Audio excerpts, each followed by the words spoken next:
This episode of Eat the Rules is brought to you by You on Fire. You on Fire is the online group coaching program that I run that gives you a step-by-step way of building up your self-worth beyond your appearance.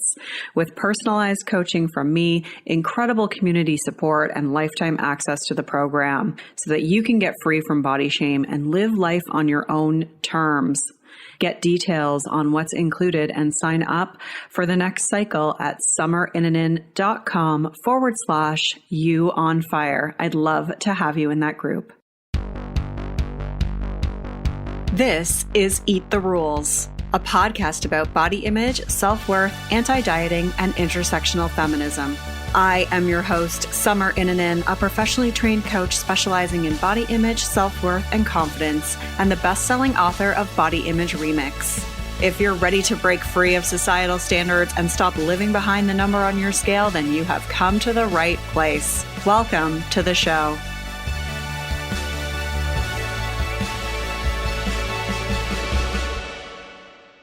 This is episode 273, and I'm joined by Taylor Elyse Morrison, author of Inner Workout. We're talking about how she went from being terrible at self-care to now helping others to truly care for themselves. If you've ever struggled with self-care, you are going to want to really listen to this episode. We are chatting about her revolutionary approach to self-care, the 5 dimensions of self-care, and what we typically get wrong about self-care. You can find the links mentioned at summerinanen.com/273. I want to give a shout out to whoever left this wonderful review. If you're like me and you've been trying to heal from a lifetime of disordered eating, you must listen to this podcast. Recovery is hard enough when we hear endless conflicting messages from healthcare professionals. But even when we resolve to stop restriction, there is a long road to heal from our diet-related trauma. Summer is helping me learn to truly accept my body and to stop all the unhealthy ways I've tried to do this in the past. It's deep, difficult reprogramming work, but she seems to really get it. Especially, I love that she's addressing the added body image difficulties we are facing during the pandemic. This review was left in 2021. Thank goodness we're not really talking about that as much. I know it's still going on, but it's not the acute phase that it was back then. Thank you so much for leaving that review. I really, really appreciate it. You can do me a huge favor by going to Apple Podcasts, search for Eat the Rules, then click to leave a review. You can also get the free 10-day Body Confidence Makeover at summerinanen.com/freebies with 10 steps to take right now to feel better in your body. And if you are a professional or a provider who works with people who may also have body image struggles, get the free body image coaching roadmap at summerinanen.com/roadmap. This is the final episode of Season 9 of this podcast, I think. It's been 9 years. Happy anniversary to me. So this is the final episode of this season. Next season, we'll be back in probably September, October, late September, maybe. In the meantime, I'm going to be replaying some of the best of Body Image series episodes throughout the summertime. So I hope that you really enjoy those. And I'm going to be sending a survey out regarding the podcast. I want to get your feedback just so that I can make sure that I'm giving you content that you want. So I'm going to link to that in the information for this episode. So if you go to whatever platform you're using to listen to this and you find like the entire description for the episode, I'll put the link in there to go to the survey. And if you're on my email list, then you'll see it there. And if you see it on social media, if you follow me on social media, I'll be posting it there too. And if you just have any feedback that you just want to like DM me or send through email, then please feel free to do that. Obviously, I'm not going to make every change that I receive because I sort of have an idea of how things are going to be a little different next year. But I would love to know what topics you want to hear more about, so that I can tailor that to you. And I just want to say I really appreciate all of you listening over this past year. It means a lot to me. And I'm super excited about this interview because I think we could all use a different way of thinking about self-care. And that's what Taylor is talking about here. So Taylor Elyse Morrison turned being bad at self-care and being firmly convinced of every human's potential into a career. She's the founder of the media media company Inner Workout and the author of a book by the same name. Recently named one of Fortune 10's innovators shaping the future of health, Taylor is tired of aspirational wellness as usual. Instead, she builds businesses, content, and experiences that make well-being and personal development more accessible. Let's get started with the show. Hi, Taylor. Welcome to the show. Hi. Thanks for having me, Summer. I'm excited to have you here. And as I said, I really love your perspective on self-care. As I said to you before we started recording, I love your take on self-care and the way that you've laid it out. And something I didn't mention to you before was just like in taking the self-assessment tool, the self-assessment, I did the online self-assessment that you have. And I was like, wow, none of these questions are like what I expected you were going to be asking. It was like so much more about your relationship with yourself, which we'll get to. And so, so I was just wanted to mention that because it made me more excited about interviewing you about this because I was like, oh, this is like not what I expected at all. This is really cool.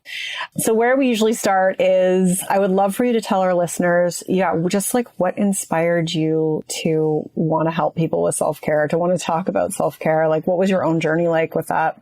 Yeah, I am always really upfront. I just recorded an Instagram story about this yesterday. Like, I come to this work because I am not naturally good at self-care. I am like a recovering perfectionist, a recovering like workaholic, and my tendency is to prioritize like achieving and caring for other people over myself. And the experience that I had was that I kept getting to this point of burnout. And at the time I was doing like what we would think of as self-care often. Like I would journal or I would go get a massage or do my nails or something. But I would still be getting burned out. And it's like there was this disconnect between these self-care tasks that I was completing and the feeling of being cared for, in my case, the feeling of not being cared for. And so as I started exploring, okay, well, what does it look like to structure my life in a way that I'm not constantly getting burned out and that I am feeling cared for in my daily life? That was where it all began. And I started talking about the journey. And then people were like, wait, I'm having similar problems or I'm asking myself similar questions. And then Inner Workout, the company, was kind of born out of that. And then years later, now there's like a book and I get to work with people doing this. It's so strange sometimes. I kind of like laugh that me, this person who is not naturally good at self-care, like gets to do this for my life's work. And I'm so grateful because it keeps me accountable.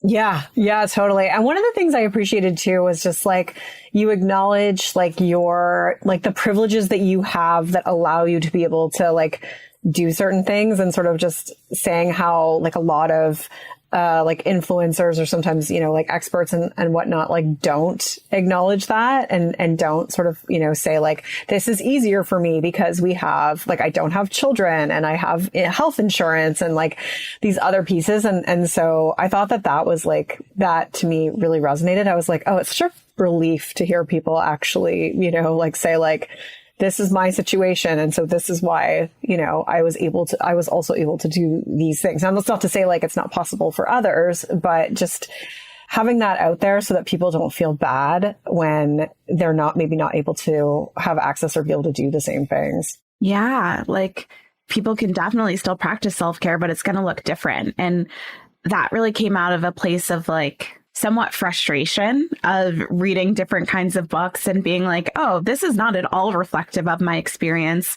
And yet this person is writing it as if every single person in the world can relate to it. And I didn't want to write a book like that. Yeah, that's great. And so you say that self-expertise is the new self-care. So can you speak to that? Yeah, well, it's really funny. So my mom, before she had me, her first career was is an English teacher. And I feel like I got some of that because a lot of my work, I feel like I want to get really clear on like definitions and what we mean when we say things.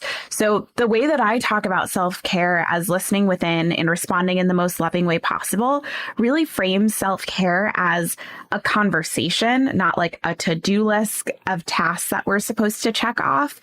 And then it also frames you as being the expert in your care, which I think is so important. What I see when we talk about, like, I'll call it mainstream self-care, is a lot of times other people external to you are saying, you should wake up at this time, you should eat these foods, you should move your body in this way, you should do these tasks in this order. And if you're not doing this skincare routine or this movement practice, then you're doing it wrong in some way. And some people are more explicit in the kind of the shame of not doing it that way than others. For others, it's a little bit more like implied that I've got it all together. And there's a lot of problems with that, like some of the things we were talking about just now with privilege, but it's taking you away from your own wisdom in the expertise that you have in your experience. We as humans are dynamic beings who are part of the natural world as much as we try to remove ourselves from the world and forget that we are part of nature. And so we are going to be changing and evolving. And if we're relying on quote unquote experts outside of ourselves to tell us what to do, it's actually making it harder for us to be in our bodies, to be in relationship with ourselves, in relationship with the world around us. Yeah, totally. Yeah. And you talked about like how you were a high achiever and like you had self-care and it was like tasks. And I think that a lot of people listening to this are wired as more perfectionist high achievers as well, because that really intersects with, body image struggles and things like that. But it's really hard to like switch over, how did you sort of make that mental shift from going from like seeing it as like tasks to really seeing it as like that communication and that like relationship with yourself? Do you know what I mean? Yeah. I mean, the first thing I would say is that it takes time. Like, this is like half a decade into this work for myself. So it's easy for me to sit here and be like, yeah, just listen to yourself and respond to love. But it took time for me to get here. I think that it was a lot of permission granting. Like giving myself permission to do things and to care for myself in a way that would look different than other people, even people that I might admire in some ways. It was permission granting that I can trust myself to know what I need in any given day. So some things for me, like I have realized now for a lot of reasons that moving my body in the morning is just good for my mental health. It fundamentally changes the way that I approach my day. So at this point, 80% of the time, I'm going to move my body in the morning, but I give myself a lot of freedom to decide what that looks like. Are we just stretching today? Are we like lifting some weights? Are we doing a dance cardio situation? And that is still in some ways a task, but it really feels like an honoring of myself, where I have seen what happens if I don't move my body in the morning. I fairly recently got diagnosed with ADHD.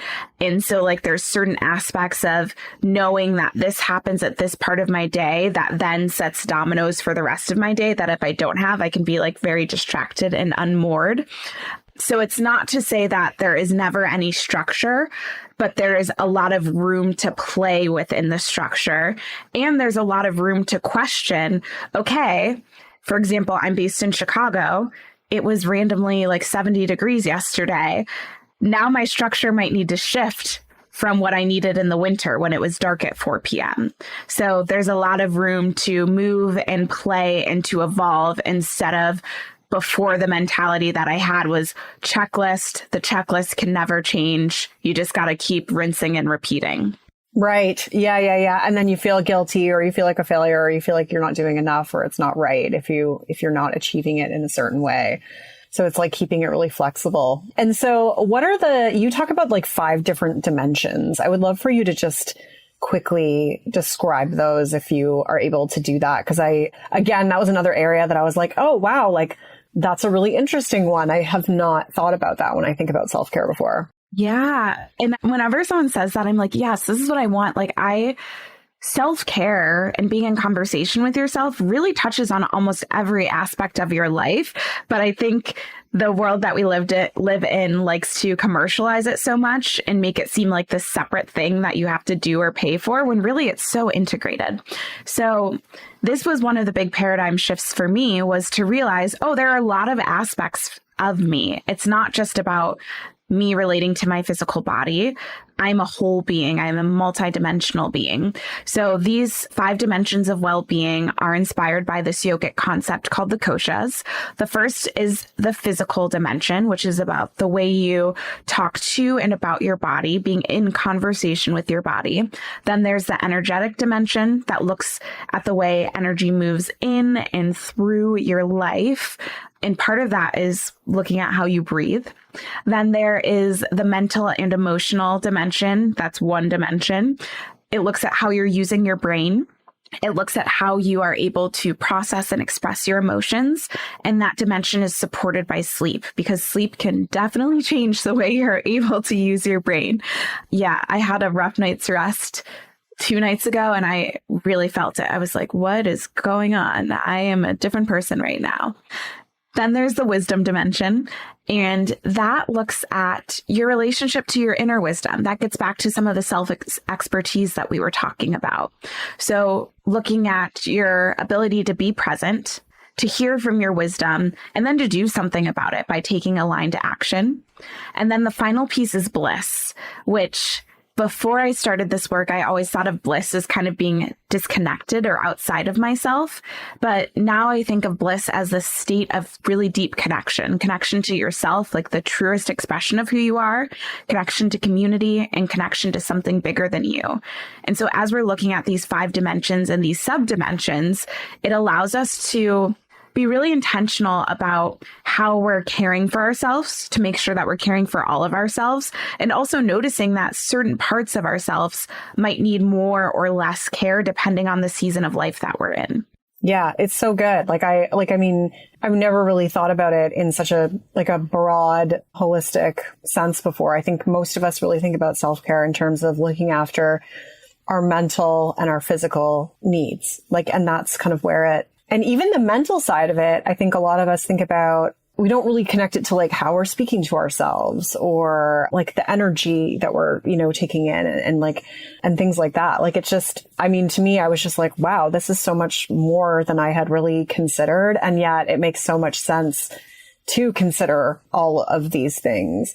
And I think what's great about it too is that it actually makes it seem like less of a task and more of almost like a way of being, in terms of how you're showing up for yourself every day, instead of okay, I need to do these things to look after my physical health or look after my mental health.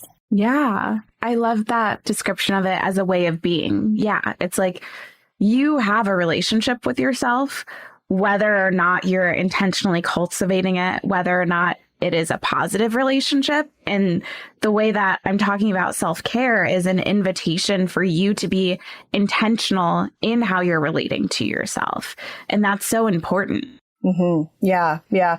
And I mean, because when in the self-assessment tool that you have, which I will link to in the show notes, you talk about it was I can't remember the exact phrase you used, but it was do you appreciate your body, or do you speak kindly about your body? And I was just wow, I don't think I've ever considered putting that in sort of a self-care bucket, but it actually makes a lot of sense that the way that you speak to yourself and obviously that intersects with the work I do related to your body. So that really popped out to me. I was that's really cool that you incorporated that in there too, as part of that self-care practice, was incorporating self-acceptance into it.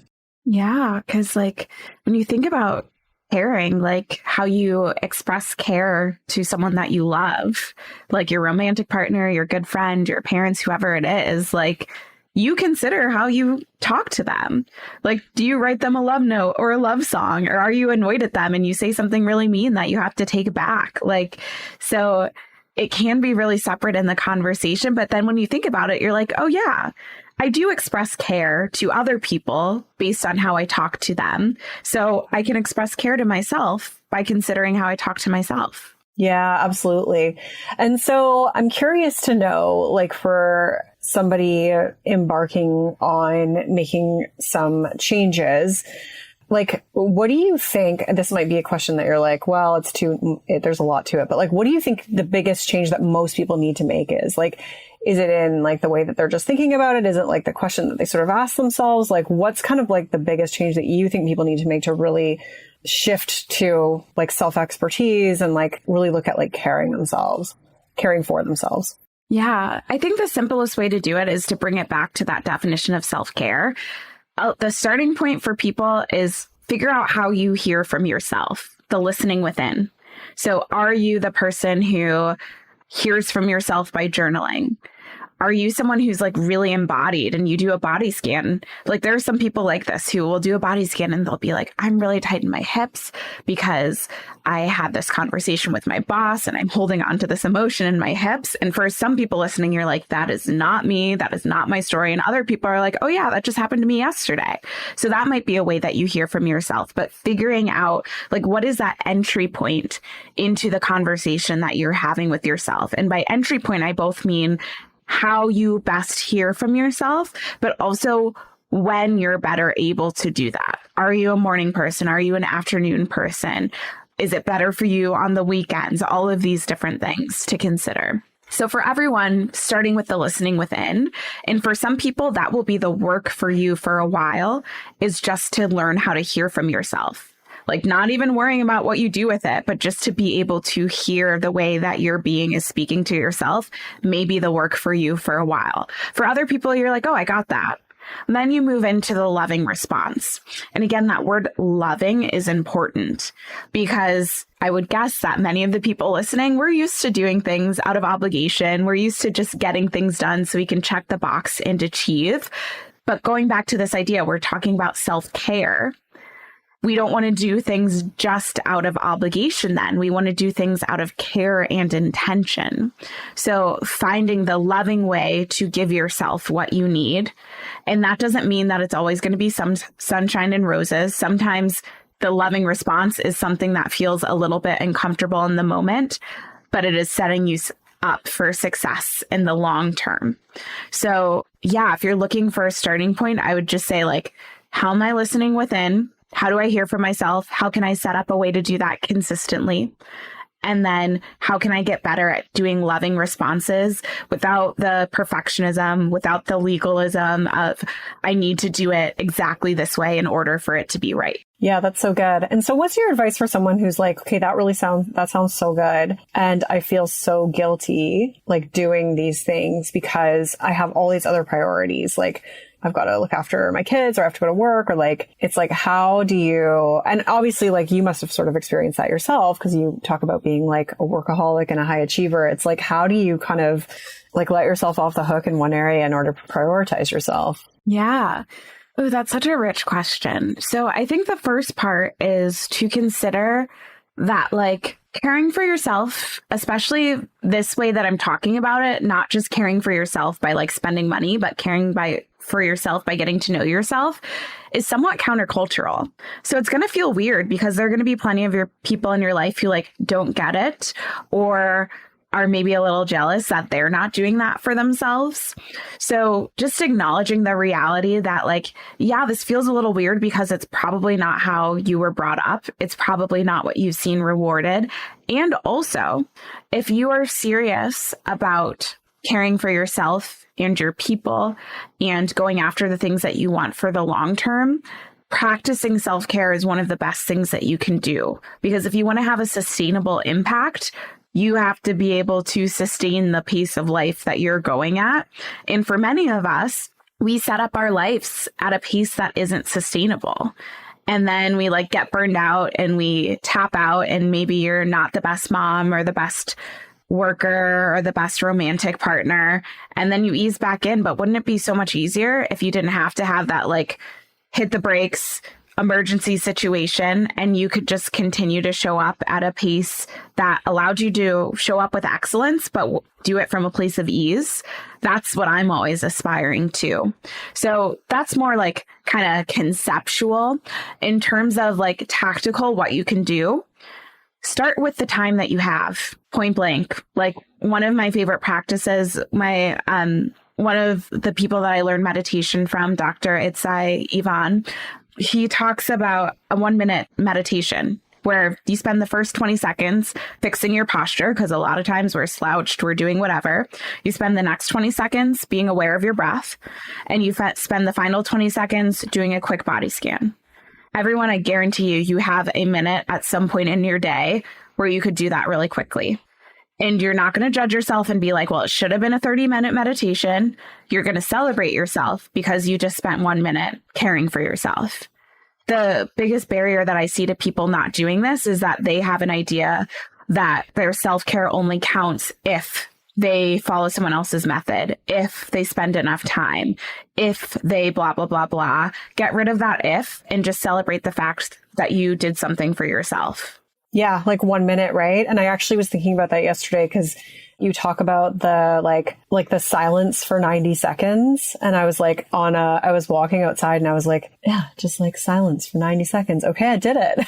Because I'm normally like always listening to something. Like I always have something, going, or I'm like looking at something, or like my son's with me. And so it was, it was just like, I was like, okay, like it is like literally just, 1 minute, 90 seconds. Like that's actually what I appreciated about a lot of the stuff in your book, is that it isn't, like these overwhelming, massive changes. I mean, obviously, I think if you do a lot of them over time, like it will gradually create bigger shifts in your life. But yeah, the tools aren't necessarily like, doesn't require you to like completely color code your schedule with like a new version of you that is not true to the amount of time that you actually have.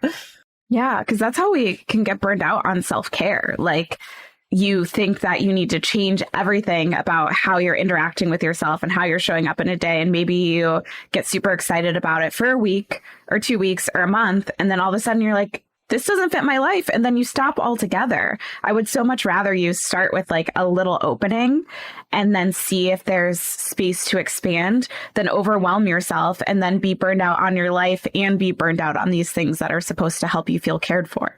Yeah, totally.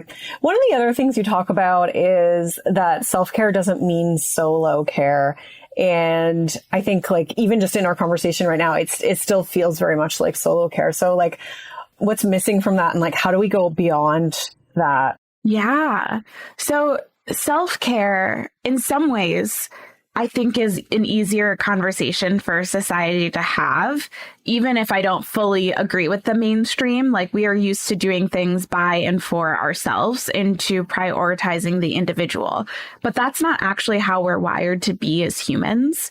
And I also find that like in this season, I am caring for myself pretty well. And it is because I am so supported that I have like rich friendships and people who can support me.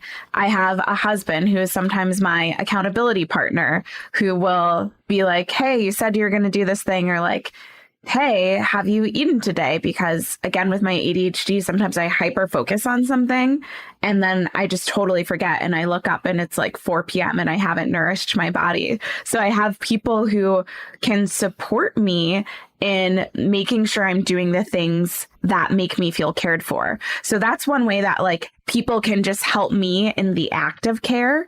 But even beyond that, like the end goal of us caring for ourselves is never just for ourselves. Like if I would sit down with any of the listeners, like you want to feel cared for, you want to feel fulfilled in your life. And a lot of times that's because you want to have an impact, or because you want to feel more deeply connected to your loved ones and your family. And when we aren't caring for ourselves, we're not a lot of fun to be around. We're probably not showing up the ways that we want to. And in order to get to that place of, again, coming back to the sustainability, we need to be willing to give and to receive. And what I've found over time is that so much of my work with clients or in workshops is talking to people about how we can get you support.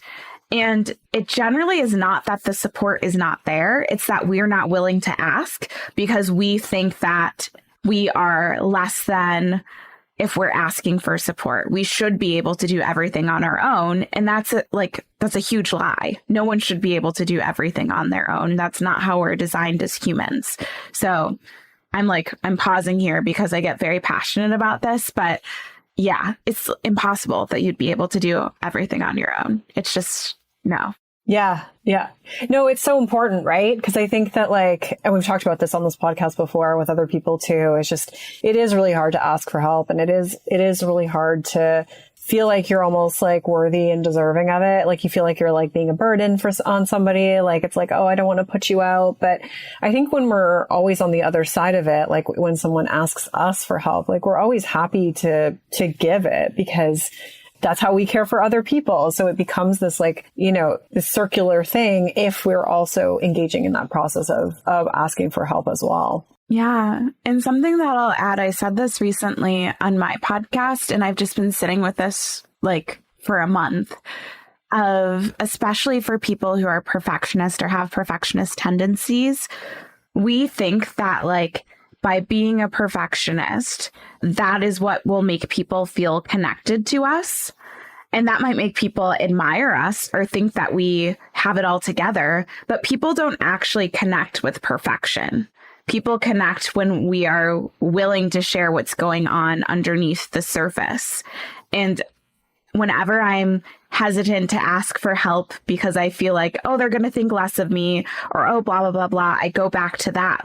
No, I'm offering an opportunity to deepen a connection with this person that wouldn't be possible if I pretended my life was perfect. Oh, I love that reframe. That's so good. It's not even a reframe. It's just the truth, but it's a different, it's a reframe within ourselves in order to engage in that process. That's so good.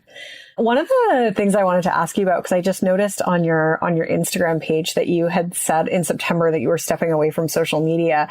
I'm just curious to know what made you decide to do that, and how has that been for you, especially with launching a book? What's that been like for you? Yeah. So I've had a fraught relationship with social media.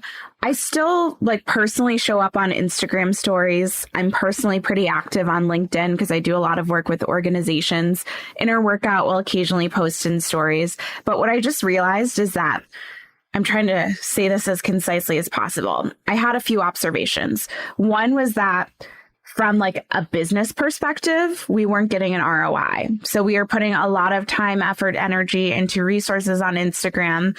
But if people were connecting with us and buying from us, they tended to come from our newsletter. So it was oh, there's a mismatch. I was paying someone else to run Inner Workout's Instagram, who is so good at community management and was so good at the work that she did, but we weren't getting those results. There is also the other piece kind of ideologically, where I just think there's a lot of content on this stuff in the world. On this stuff, I mean, self-care, personal development. There's a lot of that in the world. It's so easy for us to get that dopamine hit of, oh, I liked it, I shared it. That means I did the work. And really, you didn't do the work. You like to post about doing the work. So I would so much rather create spaces for people to do the work than just create these little bite-sized things that make you feel like you did something when you didn't. And I also found that the most common complaint that I get from people is they feel like they don't have time for self-care, but a lot of us are spending more time than we would like on social media. So we just kind of deprioritized Instagram. When the book came out, for 2 weeks before, we did post more regularly. We're talking about maybe how we might do 1 or 2 posts a week. But honestly, the business is doing really well. I feel good not having to spend as much energy thinking about being on social media. And it feels a little bit more in alignment with values and with the way that I would love to see people doing their inner work. So it's a very personal choice. And I've had it where I will take full breaks from Instagram and come back on. But it just felt nice to kind of say, this isn't our priority anymore. You're welcome to follow us. We'll occasionally show up here, but don't count on us being here. Count on us being in these other places. Yeah, that's so cool. No, I love it because I'm like, in a similar position with, having to, use online marketing, and social media is such a big aspect of that. And so I was like, I really want to ask you about that. And then I think other people benefit from hearing about it too. Just even we're like, it doesn't even matter if you have like, some sort of a public profile or a business, but just within yourself, like in terms of, like you mentioned, it's not actually doing the work, like reading stuff, like consuming. And I know that was something else that you talked about, was like people who are kind of like self-aware overachievers. So people who like know so much about personal development, know so much about self-care, but it's not actually integrated into their lives. And that's something I talk about too. Like we have this tendency to like consume information, and it feels like we're doing the work, but it's not actually, like we're not embodying it. It's not actually changing anything. We're just accumulating all this knowledge. And so, yeah, I thought that was really relevant to what you just talked about too. Yeah, it's all of this stuff stems from reminders that I tend to need. And then I see like, oh yeah, other people probably need this permission and break too. And like, if anyone who is a business owner is listening, or anyone who is building like a public profile, I would just encourage you to be like, really honest with yourself about like, okay, what are the things that I'm measuring, and do these actually matter? Like even before we got off of social media, we kind of stopped measuring followers because like that didn't matter. And I feel like that's a metaphor for a lot of things in our own inner work, where we can get so caught up on, can I meditate for 30 minutes? Can I do XYZ? And it's like, cool, but wouldn't you rather, instead of saying I meditate for 30 minutes every day, wouldn't you rather say I mindfully respond to situations? Like that's really the outcome that you're trying to get from meditating. So why not focus on that instead of this thing that you can brag about? Right. Yeah. Yeah. Oh, that's so helpful. That's great. So, as we wrap things up here, like you have the self-assessment on your website, which takes about 10 minutes to complete. It's like a series of 75 questions, and then you receive the report. And then the book is really like, I mean, I feel you need the assessment to do the book, right? Like, because or you could just read the book, of course, and then take what you want from it. But it really then guides you as to like what areas of the book to focus on. And I loved the way you laid everything out, and like so many great ideas and things like that, and like how to implement. And it was really like useful, like something I could see like you going back to kind of over and over, depending on like what your needs are in any given time. I hope I explained that correctly. Yeah, you totally did. Like the assessment, totally free. You can do that as many times as you want, and it's free. And then the book is like a really nice companion to the assessment. And I love how you said you saw it as something that you could come back to, because my editor, when we were talking about this, she's like, I want a really beautiful book that people could like put on their bedside, and if they opened it up on any page, there'd be something useful for them. And like hearing you describe the book, I'm like, okay, we did it. We like met my editor's goal. Yeah, 100% you did. Yes, you did. So where can people find more of you then, Taylor? Yeah, I feel like the best place is on the website, innerworkout.co. There's a link to the assessment and to the book right on the front page. And then I mentioned the newsletter. That's where we're like most active. Our podcast is seasonal now, so you'll know if the podcast is in or out of season if you're on our newsletter. It's called Self-Care Sundays. People love getting it. And it's just like an invitation for you to take a moment for yourself on a Sunday. Amazing. Thank you so much. It's been such a pleasure chatting with you today. And yeah, just like such great wisdom. So I appreciate everything that you've shared with us today. Rock on. Thank you so much. This was such a joy. All right. I hope you enjoyed that one. Thank you so much for being here. And thank you so much for listening to this season of the show. I hope you enjoyed it. I hope you have a wonderful summer. Enjoy listening to some of the replays. They're good ones. And I will be back with some new episodes in the fall. Thank you so much. Oh, you can find the links mentioned in this episode at summerinnanen.com/273. Thank you for listening. Rock on.